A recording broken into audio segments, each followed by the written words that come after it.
Great, good morning and welcome to panel 2. We're going to be talking about global engineering in the social context, and we have a fantastic group of panelists. I've met them for the first time here, and we've been having some great discussions. So I've asked the panelists to each spend about 10 minutes introducing themselves, talking a little bit about their background in this area. And then we really want to engage the audience. So we'll have a nice long period for discussion and Q&A, and really hope to get a conversation going with everybody in the room. So with that, I will turn it over to Leslie Calman, CEO of Engineering World Health. Okay, good morning. Let's let that caffeine kick in. Full disclosure, I am not an engineer.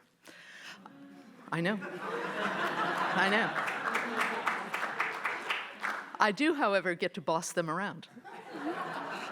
It's a lot like being a provost, actually, with apologies to any provosts in the room.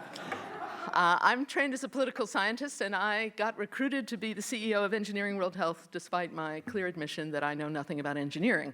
That was 3 years ago, and since then I've learned something. Engineering World Health, I do know something about education and about public health, and that has come in handy. So Engineering World Health runs student programs designed to engage engineering students from more technologically developed parts of the world with the biomedical engineering challenges in very low resource areas. Simultaneously, we seek to create global citizen engineers who are educated about and who care about cultures and development challenges outside of their own personal experience. We teach engineering, we also care about empathy. So we continually emphasize that sustainable development occurs as the result of shared dialogue and a strong spirit of collaboration.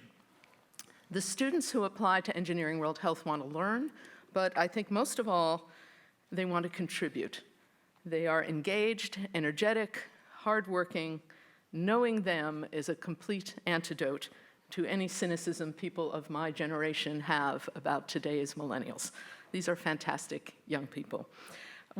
Engineering World Health runs a range of student programs, including university chapters, which some of you, we have chapters on, I think, about 10 of your campuses, and a design competition focused exclusively on low resource areas.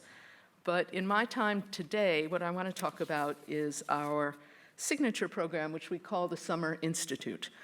The program was invented by professors Bob Malkin, who's now at Duke, and Mohammed Kiani, who's now at Temple, as a response to the fact that 80% of medical equipment in the developing world, it comes from the developed world. Much of it is donated, and the World Health Organization tells us that at any given time, from 40 to 70% of it is not working, and it looks like what you see on the slide. A chief reason for this is the absence of trained biomedical engineering technicians. Without them, equipment in developing country hospitals ends up in storage rooms and in junk heaps, and it looks a lot like what you see here. The Summer Institute is a 9-week program that trains students to repair medical equipment in these very low-resource hospitals. Central to the Summer Institute is cultural immersion.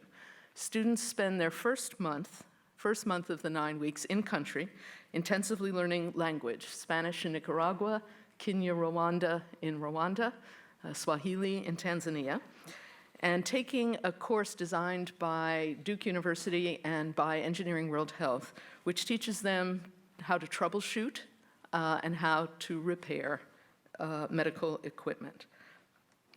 Among other things, the students learn which equipment it is safe for them to touch and handle and try to fix, and which it is not, and they should not try to fix. They live in homestays with local families, and the relationships they form with those families and the discussions they have with their host families are among the most meaningful parts of the trip. Then, for the next 5 weeks, they are deployed in teams of 2 or 3 to work in local hospitals and clinics. Living conditions vary, may include very nice homes, may include homes that literally lack running water for days on end. Our students come to the program determined to get out of their comfort zone. They want to be challenged intellectually, and to experience another culture. They want to put their physical and mental endurance to the test. That said, they also do very efficient work. In 2015 alone, our 67 students repaired 885 pieces of equipment worth an estimated $1.8 million.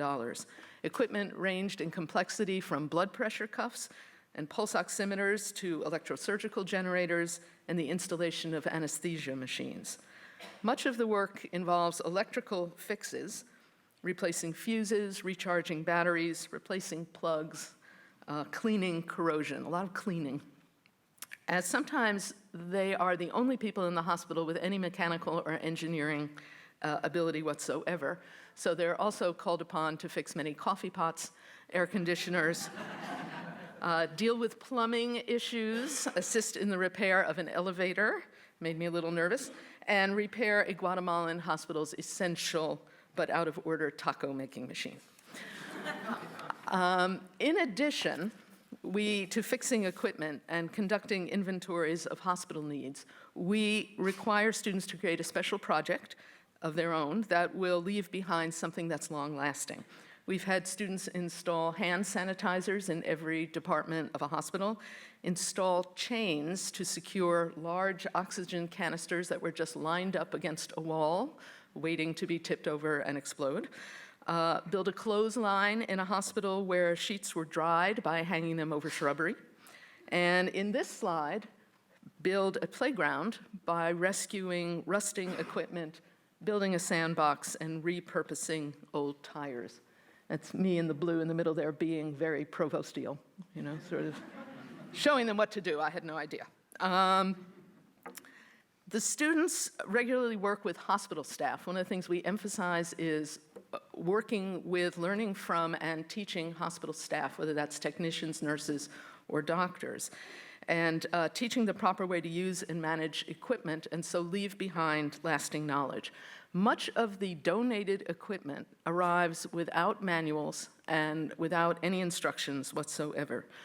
Our students, being Western and Westernized, are armed with internet knowledge, confidence in their skills and their cause, and so they track down manuals, they contact manufacturers for assistance, they write up instructions in English, Spanish, or Swahili. One group of students working in Nicaragua spent time translating equipment manuals that were written in German and translated them into Spanish. They also found some that were written in English that they translated into Spanish. They said the hardest one to translate was one they suspected had originally been written in Japanese, then translated into bad English, and now they were trying to translate it into Spanish. It was like a weekend at IKEA.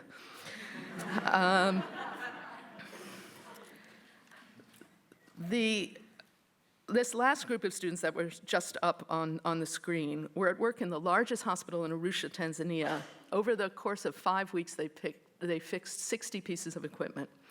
And they wrote quick start guides. These were clear instructions with photos in both English and Swahili.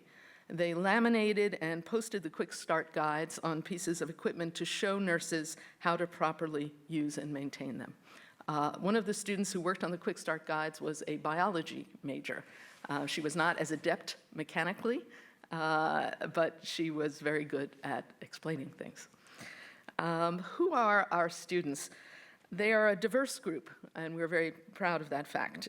In 2015, our 67 students comprised 34 women and 33 men, so we broke the gender barrier. 55% of them were white, 31% Asian, 10% African American, or African Danish. We didn't quite know how to classify her. She was an immigrant to Denmark from Africa, and 3% Latino. The great majority are undergraduate engineering majors, a variety of engineering majors.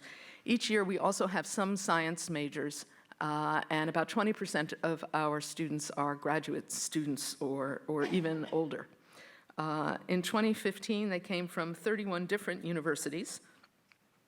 While the majority study in the US, Canada, Europe, or Australia, they held passports from 10 different countries. So the group itself is a multinational group. Price is, of course, this is where the students came from this last year. Price is a consideration. Our program, the 9-week program, runs about $7,100.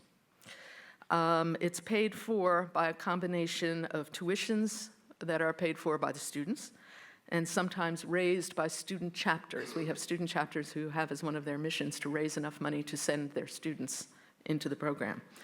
There are some universities that contribute to their students' tuition, and part of my job is raising financial aid. So last year we gave financial aid to literally every student who asked for it, ranging from $2,000 to $4,000. The funds came from a variety of foundations, private, corporate, and individual donors who believe in the program. But in order to make the program more affordable, we've started experimenting with a new model in which partnering universities provide students with the technical training in advance of their going in country.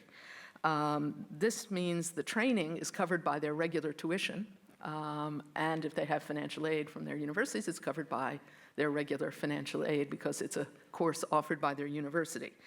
So in programs we'll be running this coming year, we'll have pre-trained Australian students working in Cambodia for 8 weeks. We're calling it the Summer Institute, even though it's in January and February because it's summer in Australia. We'll have pre-trained Danish students from Denmark Technical University working in Nepal. In exit interviews, which we do with every student, literally every one of them said they would recommend the program to a friend. These quotes, we'll go through very quickly, are from exit interviews we do with students. I was really grateful to see outside of a textbook. Seeing the joy and relief on doctors' faces when we returned functional devices made me feel like I had done some good and that the time spent there was worthwhile. These skills and lessons will follow me all the rest of my life. I think an engineer can make a big change by just keeping things simple, designed simply. So much of our thought process is making bigger, better, high-tech solutions, but so much can be solved with simple solutions. When I thought in middle school about what engineers do, I thought there were folks who sit at a desk with a calculator, very removed from the final product. I had thought it was a desk job. Now I see it's more a way of thinking. This trip has without a doubt been the greatest and most meaningful experience of my 20-year life so far. I have learned more about the world and myself than I had never known before. And my personal favorite, I found and appreciated the engineer in me. Thanks very much. I look forward to your questions.